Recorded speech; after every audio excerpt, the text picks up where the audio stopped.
ನಮಸ್ಕಾರ ವೀಕ್ಷಕರೇ, ಇಂದಿನ ನಮ್ಮ ಚರ್ಚೆಯ ವಿಷಯ ಬಹಳ ಕುತೂಹಲಕಾರಿಯಾದದ್ದು. ಜಗತ್ತು ದಿನದಿಂದ ದಿನಕ್ಕೆ ಬದಲಾಗುತ್ತಿದೆ. ಈ ಬದಲಾವಣೆಗಳ ಹಿಂದೆ ಇರುವ ಪ್ರಮುಖ ಶಕ್ತಿ ಯಾವುದು? ಅದು ತಂತ್ರಜ್ಞಾನ. ಕೇವಲ ತಂತ್ರಜ್ಞಾನವಷ್ಟೇ ಅಲ್ಲ, ಪ್ರಸ್ತುತ ಜಗತ್ತಿನಲ್ಲಿ ನಡೆಯುತ್ತಿರುವ ಭೌಗೋಳಿಕ ರಾಜಕೀಯ ಬದಲಾವಣೆಗಳು ಕೂಡ ನಮ್ಮ ಬದುಕಿನ ಮೇಲೆ, ನಮ್ಮ ಸಂಪಾದನೆಯ ಮೇಲೆಯೂ ಗ್ರೋನ್ ಪ್ರಭಾವ ಬೀರುತ್ತಿವೆ.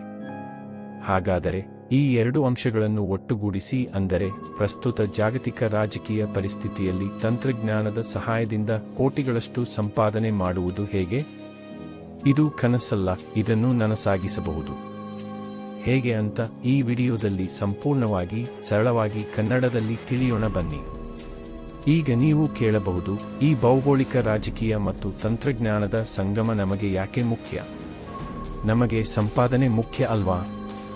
ಹೌದು, ಸಂಪಾದನೆ ಬಹಳ ಮುಖ್ಯ.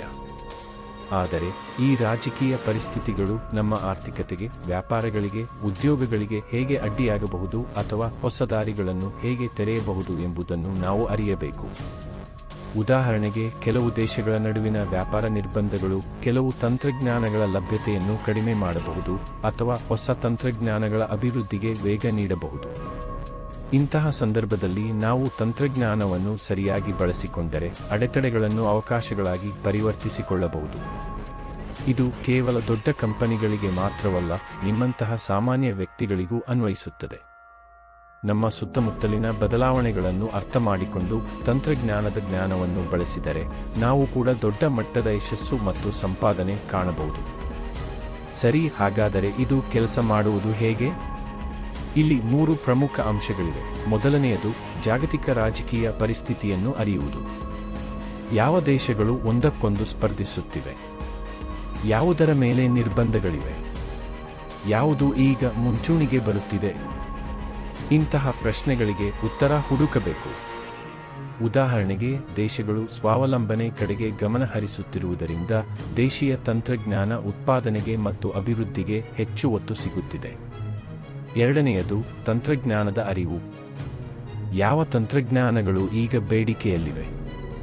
ಉದಾಹರಣೆಗೆ, ಕೃತಕ ಬುದ್ಧಿಮತ್ತೆ, ಯಂತ್ರ ಕಲಿಕೆ, ಕ್ಲೌಡ್ ಕಂಪ್ಯೂಟಿಂಗ್, ಸೈಬರ್ ಸುರಕ್ಷತೆ, ನವೀಕರಿಸಬಹುದಾದ ಇಂಧನ ತಂತ್ರಜ್ಞಾನಗಳು. ಇವೆಲ್ಲವೂ ಈಗ ಬಹಳ ಮುಖ್ಯ. IBM, apple, Samsung, OnePlus, Google, Nokia ಮುಂತಾದ ಕಂಪನಿಗಳು ಈ ಕ್ಷೇತ್ರಗಳಲ್ಲಿ ದೊಡ್ಡ ಪ್ರಮಾಣದ ಹೂಡಿಕೆ ಮಾಡುತ್ತಿವೆ. ಮೂರನೆಯದು, ಈ ಎರಡನ್ನೂ ಜೋಡಿಸುವುದು. ಅಂದರೆ ರಾಜಕೀಯ ಪರಿಸ್ಥಿತಿಯಿಂದ ಉಂಟಾಗುವ ಬೇಡಿಕೆಗಳನ್ನು ಗುರುತಿಸಿ ತಂತ್ರಜ್ಞಾನದ ಪರಿಹಾರಗಳನ್ನು ಒದಗಿಸುವುದು.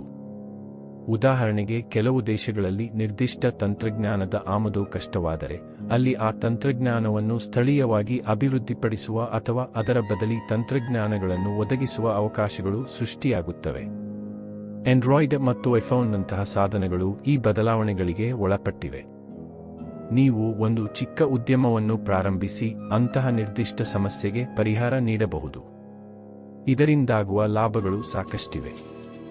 ಮೊದಲನೆಯದಾಗಿ, ದೊಡ್ಡ ಪ್ರಮಾಣದ ಆದಾಯ.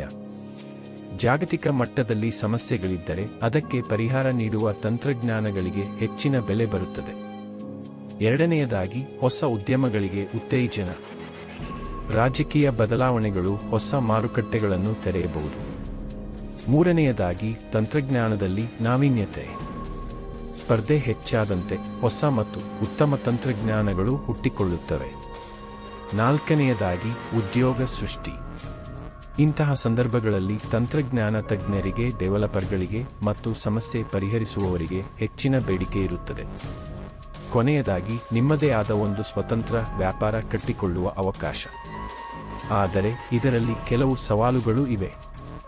ಮೊದಲನೆಯದು, ರಾಜಕೀಯ ಅಸ್ಥಿರತೆ.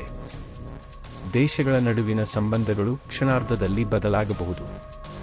ಇದು ನಿಮ್ಮ ವ್ಯಾಪಾರವನ್ನು ನೇರವಾಗಿ ಬಾಧಿಸಬಹುದು. ಎರಡನೆಯದು, ತಂತ್ರಜ್ಞಾನದ ವೇಗ.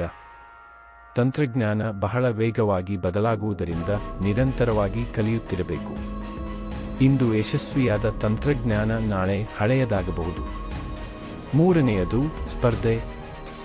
ನೀವು ಆಯ್ಕೆ ಮಾಡುವ ಕ್ಷೇತ್ರಗಳಲ್ಲಿ ದೊಡ್ಡ ಕಂಪನಿಗಳ ಸ್ಪರ್ಧೆ ಇರಬಹುದು. ನಾಲ್ಕನೆಯದು, ಸುರಕ್ಷತಾ ಸಮಸ್ಯೆಗಳು. ಡೇಟಾ ಸುರಕ್ಷತೆ ಮತ್ತು ಸೈಬರ್ ದಾಳಿಗಳು ಒಂದು ದೊಡ್ಡ ಸವಾಲು. ಇವೆಲ್ಲವನ್ನು ಎದುರಿಸಲು ನಾವು ಸಿದ್ಧರಾಗಿರಬೇಕು. ಭವಿಷ್ಯದಲ್ಲಿ ಇದರ ಪ್ರಭಾವ ಇನ್ನೂ ಹೆಚ್ಚಾಗಲಿದೆ. ದೇಶಗಳು ತಮ್ಮ ತಂತ್ರಜ್ಞಾನ ಕ್ಷೇತ್ರದಲ್ಲಿ ಸ್ವಾವಲಂಬನೆ ಸಾಧಿಸಲು ಇನ್ನಷ್ಟು ಒತ್ತು ನೀಡಲಿವೆ. ಇದರಿಂದ ಸ್ಥಳೀಯ ತಂತ್ರಜ್ಞಾನ ಅಭಿವೃದ್ಧಿ ವೇಗಗೊಂಡು ಹೊಸ ಆವಿಷ್ಕಾರಗಳು ಹೊರಬರಲಿವೆ. ನಾವೀನ್ಯತೆ ಮತ್ತು ಸ್ಪರ್ಧೆ ಎರಡೂ ಹೆಚ್ಚಾಗಿ ಗ್ರಾಹಕರಿಗೆ ಉತ್ತಮ ಉತ್ಪನ್ನಗಳು ಕಡಿಮೆ ಬೆಲೆಗೆ ಸಿಗುವ ಸಾಧ್ಯತೆ ಇದೆ. ತಂತ್ರಜ್ಞಾನವು ಕೇವಲ ಬದುಕನ್ನು ಸುಗಮಗೊಳಿಸುವುದಲ್ಲದೆ ಆರ್ಥಿಕ ಶಕ್ತಿಯನ್ನು ಹೆಚ್ಚಿಸುವ ಸಾಧನವಾಗಲಿದೆ. ಪ್ರಪಂಚದ ಯಾವುದೇ ಮೂಲೆಯಲ್ಲಿ ಕುಳಿತು ತಂತ್ರಜ್ಞಾನವನ್ನು ಬಳಸಿಕೊಂಡು ಜಾಗತಿಕ ಮಟ್ಟದಲ್ಲಿ ಯಶಸ್ಸು ಸಾಧಿಸಬಹುದಾದ ಕಾಲ ಇದು. ಹೀಗೆ ಹೇಳುವುದಾದರೆ, ಇಂದಿನ ಜಾಗತಿಕ ರಾಜಕೀಯ ಪರಿಸ್ಥಿತಿಯನ್ನು ಅರ್ಥಮಾಡಿಕೊಂಡು ಅದರಿಂದ ಉಂಟಾಗುವ ಬೇಡಿಕೆಗಳಿಗೆ ತಕ್ಕಂತೆ ನಮ್ಮಲ್ಲಿರುವ ತಂತ್ರಜ್ಞಾನದ ಜ್ಞಾನವನ್ನು ಬಳಸಿ ನಾವು ಹೊಸ ಉದ್ಯಮಗಳನ್ನು ಪ್ರಾರಂಭಿಸಬಹುದು. ಇದು ನಮಗೆ ದೊಡ್ಡ ಪ್ರಮಾಣದ ಆದಾಯವನ್ನು ತಂದುಕೊಡುವುದಲ್ಲದೆ ನಮ್ಮನ್ನು ಆರ್ಥಿಕವಾಗಿ ಸದೃಢರನ್ನಾಗಿಸುತ್ತದೆ. ಈ ಅವಕಾಶವನ್ನು ಸದುಪಯೋಗಪಡಿಸಿಕೊಳ್ಳಿ. ಧನ್ಯವಾದಗಳು.